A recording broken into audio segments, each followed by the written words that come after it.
So here's another BC story for you. A little more, I guess, uplifting, but also sad at the same time, too, is in Cloverdale, or Cloverfield, no, Cloverdale. In Cloverdale, they have this thing called the Ugly Potato Day, and it's where BC farmers cultivate together to basically give away in, like a food bank, rejected produce that they can't bring to market, they can't bring to commercial businesses. These are potatoes that may be disformed or just don't look as promising as they would sell in a grocery store. So people were able to line up and get, these ugly potatoes. But considering the situation that Canadians are facing right now, where there's an uptake of food bank usage, so much so that food banks can't even keep up with the demand, this has caused a huge controversy, so much so that the opposition leader, Pierre Poilievre of the Conservative Party, pointed this out, saying 15,000 Canadians line up in one day for ugly potatoes so they can eat. 2 million Canadians line up at food banks in 1 month. This can't go on. Call a carbon tax election today. And here's the video, the statement he made in the House of Commons during question period just recently. Listen to this. This weekend in Cloverdale, 15,000 people lined up in the pouring rain for the hopes that they might get a few rejected potatoes. So it was Ugly Potato Day in that city. And 15,000 British Columbians are too hungry and desperate that they needed to go and collect those rejected foodstuffs. 2 million Canadians are lined up at food banks. There are 1,400 homeless encampments in Ontario today. And what is the Prime Minister doing? Working to save his political skin from his revolting caucus. This can't go on. Will he call a carbon tax election now? Yeah. So that's a powerful statement. That's a powerful statement. Whether you agree with Pierre Poilievre or not, again, I'm not a huge supporter of his.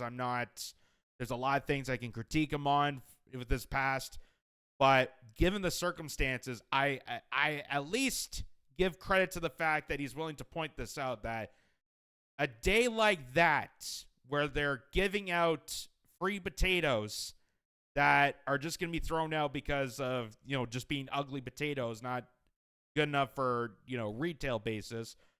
So many people, so many Canadians are standing out in the pouring rain, bearing the elements just to get these potatoes so they can feed their families.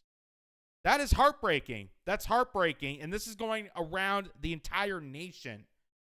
And the fact that it seems like only Pierre Poilievre can address this at a level that is alarming is at least something to give credit towards. And, one of the biggest things that is part of this dilemma, on top of inflation, on top of the cost of living expenses, on top of just everyday, just the insanity of our governments right now and their negligence on working class families here in Canada, is the carbon tax. This taxation to hopefully help climate change or help the environment in some way. There's no real defining solution on where these dollars are going towards. There's no accountability to where these tax dollars, the carbon tax, is going towards paying for. But they continuously, aggressively demand that we pay this carbon tax on top of everything else and expect a wholesome outcome. Meanwhile, there's people starving out in the streets. There's more tent cities across the country, and they're pouring in more illegal immigrants to further that damage. And I'm not blaming the immigrants on this. I'm blaming the fact that our government is so arrogant and against its own people that they're pouring in more people, exploiting their needs just to further our desperation even further. And the disparity is just unbearable. It is just unbearable at this point. So that is what Pierre Poilievre said in Parliament there. And then to respond to that is the Deputy Prime Minister and Finance Minister, Chrystia Freeland. Chrystia Freeland, if you've seen her doing press conferences, I don't know. She's always playing with her hair and trying to bop around like she's trying to fix a wedgie. I don't get it. But she stated that, hey, we did our part. We helped with school lunches. barely making an effort to fix a substantial crisis that's affecting the entire nation. And this guy, Mark Nixon, points out, happening now, Chrystia Freeland says she's helping Canadians by giving small milk boxes, some jam, and bananas at one school. Oh, good for you. Good for you. Wow. You gave a prison lunch to schoolers. Yay. Now, if we can only, multiply that by 1 million, 2 million, and actually help feed Canadians that are starving out in the streets while you're money laundering towards Ukraine, towards Israel, towards Taiwan, towards Haiti to initialize a civil war down there. Maybe instead of extracting people's wallets to finance wars that are killing more people overseas, put that investment towards feeding us Canadians, so that our nation can prosperously grow and be a better nation. But no, doing the barest minimum of giving milk boxes and some jam and a banana, apparently to her, that's enough for her. Oh, that was just, I'm exhausted after hearing that. Well, 15,000 lower mainland residents lineups for ugly potatoes in pouring rain over the weekend, outlining food insecurity across Canada. And here's her response to this. It's just absolutely hectic. Mr. Speaker, the Conservatives are damning themselves with their own words. I was at a school in downtown Winnipeg on Friday. I was there with Premier Wab Kinew. I honestly cannot stand her. I honestly cannot stand the tone of her voice. Mr. Speaker, the Conservatives are doing this to themselves. I personally went down to a school in Winnipeg, and I personally fed some kids. Okay? I had to take time out of my photo shoot. I had to take time out of watching more things on Netflix. I didn't even get a chance to have a vacation in between my long, exhausting day.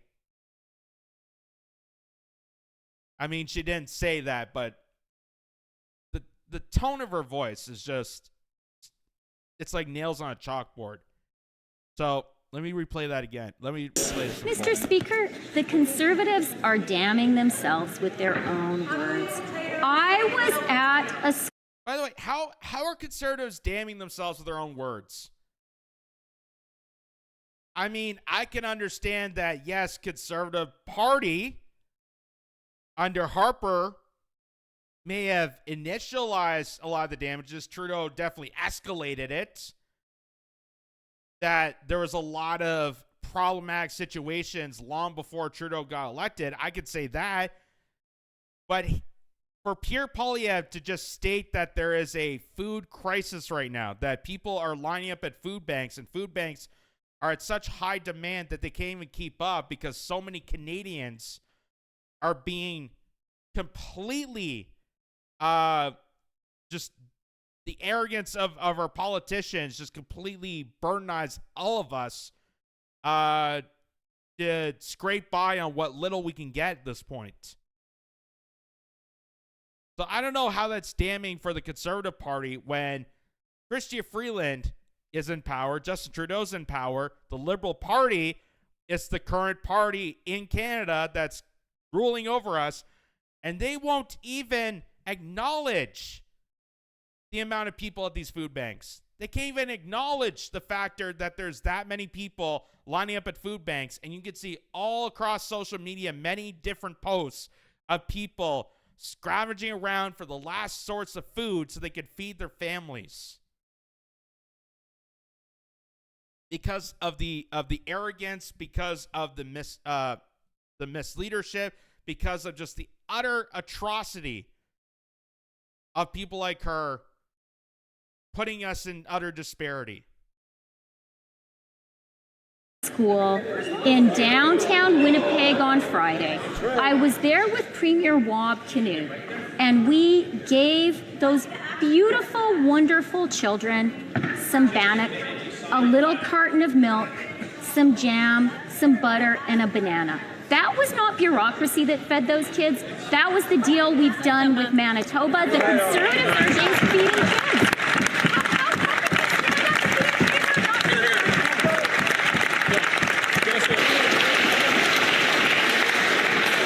The Honourable. So her defense is, I personally went down that school and gave them a tiny little dinner plate like they serve in prison to small, beautiful kids. So beautiful that I don't actually want to do anything to help their futures. But rather, I want to play like Oliver Twist. I want these children to get the bare minimum of nutritional requirements, so that please, Trudeau, please, Miss Freeland, can I have some more? I'm so perished. I'm so starving. And for her to just flip her hair and go, if only parents just canceled their Disney Plus.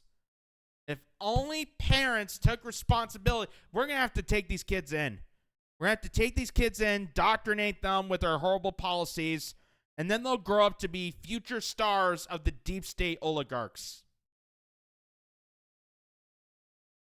So that they could put pressure onto their friends and family. Yay! 15,000 people just lined up in one day for ugly potatoes. And she didn't even acknowledge that. She didn't even acknowledge the statement. That's not propaganda. That's not hyperbole. That's a statement. That is fact. That is what happened. People lined up at this farm to get ugly potatoes because food banks are at such an all-time high right now. The demand for food is such an all-time high because people in Canada are desperate. We're in desperate times right now. The economy is getting worse the more we get onto this. And she doesn't even acknowledge that statement, which shows just the utter arrogance towards Canadians. So here's what The Honourable Leader of the Opposition. Are you kidding me? She says that the Canadians should be happy that while 1 in 4 kids go to school hungry, while 2 million people line up at food banks, while scurvy is making a comeback after 9 years of this government, Canadians should be grateful that she showed up with a few snacks and a photo op at one school. Mr. Speaker, this is the same finance minister who has just blown back $7 billion past her deficit target, meaning more inflation and higher rates.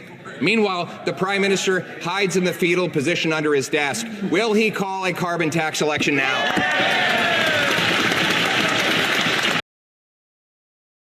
So, good on Pierre Poilievre to be actually one of the very few voices to fight back on this.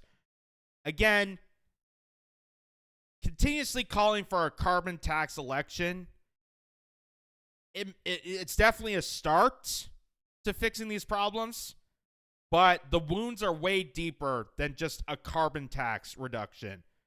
The wounds are way deeper than that. We need a complete overhaul of the mismanagement of parliamentary politics that is favored more of the war machine, favorable of, the foreign affairs regime changes that we constantly do. We need to overhaul that entire system to focus on building up our country. And I know that seems kind of crazy, kind of seems like nationalism, as, they want to try and scare you with that.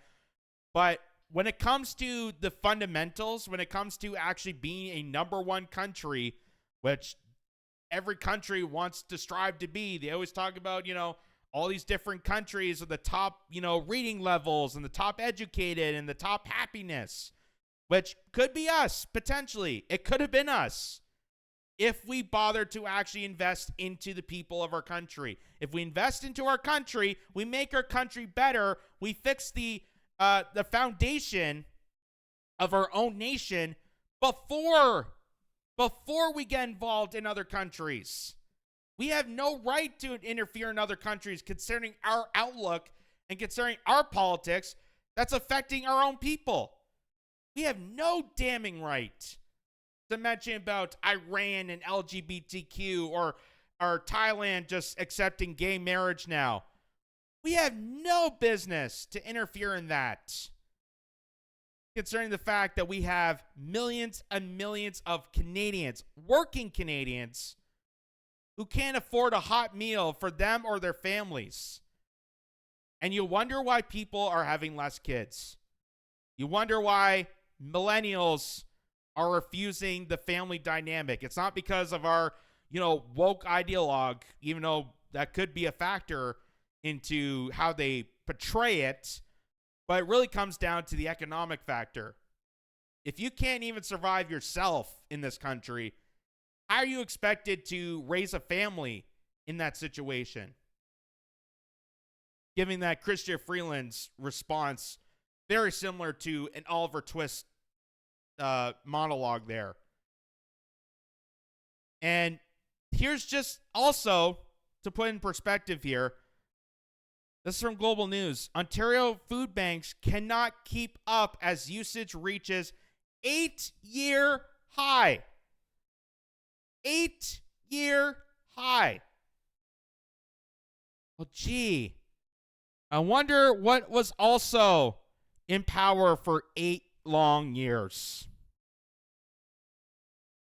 I wonder why 8 years, what kind of influence, what kind of politics, what kind of leadership was going on in those 8 years? That why it's extremely skyrocketed. Like, it may have been bad before, but it is not as bad as it is right now. And concerning the fact that Trudeau just has no ability, no initiative, no comprehension to what his own people are struggling with. And maybe that's why your own MPs are calling you out. Maybe that's why the Liberal Party is so sick and tired of the Trudeau tyranny. Because they rode the gravy train with his name. They rode the gravy train thinking that, Trudeau, it's a family name. It's a family dynasty in Canada. Of course I'm going to get, huge cutbacks from this. I'm going to be successful. And now we are seeing an economy that's hitting rock bottom. Inflation that's continuously skyrocketing, the mass amount of obvious money laundering to places like Ukraine and Israel and Taiwan and Haiti, the complete extraction of finances of working class Canadians that are working 9 to 5 endlessly to make ends meet, and we're extracting that money for abusing Canadians, abusing them so much so that the UN even calls this out. The UN calls out how this government is abusing its own people, and it's abusing the newcomers that they're allowing to be poured into our city streets in this human exploitation. So, and considering the fact that we're almost less than a year till our election, this is definitely going to be a huge factor in that. This is going to be a definite huge factor on whether or not you want to keep this. You want to gamble some more to see how much Trudeau really doesn't care about you at all? Or should we look in another direction? Or should we maybe oust this leadership and oust the parliamentary system that got cultivized by the WEF, got cultivized by big lobby firms, got cultivized by big pharmaceuticals, that allowed this amount of corruption to plague us. That is the disease. That is the virus we should have been watching this whole time. Because now it's just gotten worse.